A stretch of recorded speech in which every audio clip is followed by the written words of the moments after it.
जरासंध का उद्धार करके जरासंध के यहां पर जो मुकुट है उसको कोष को लेकर के पधारे हैं।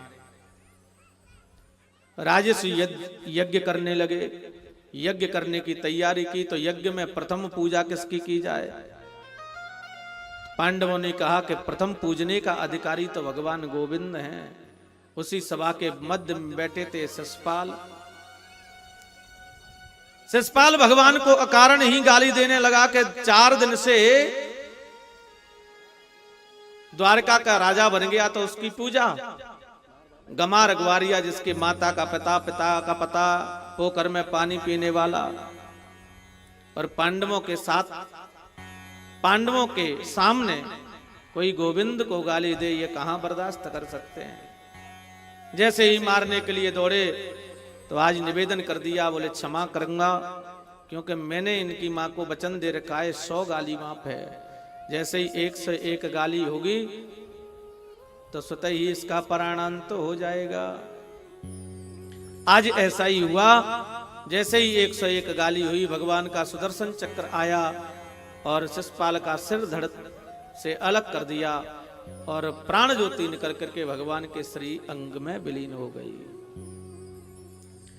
सुखदेव स्वामी इतनी बात कहे तो राजा परीक्षित ने बड़ी सुंदर बात कही कि प्रभु मैं जानना चाहता हूं कि अकारण ही गाली देने वाला व्यक्ति और आज प्राण ज्योति निकल करके भगवान के श्री अंग में विलीन क्यों हुई? सुखदेव स्वामी कहते हैं कि राजन, परमात्मा का नाम किसी प्रकार से लो, चाहे भाव से लो, कुभाव से लो, परंतु है परमात्मा का नाम। बिजली के तार को तुम जान करके छुओ, अनजान करके छुओ। बिजली का काम है करंट लगना। इसलिए किसी भी परिस्थिति में हम रहें, किसी भी स्थिति में हम रहें, परमात्मा का याद, परमात्मा का नाम जरूर लें।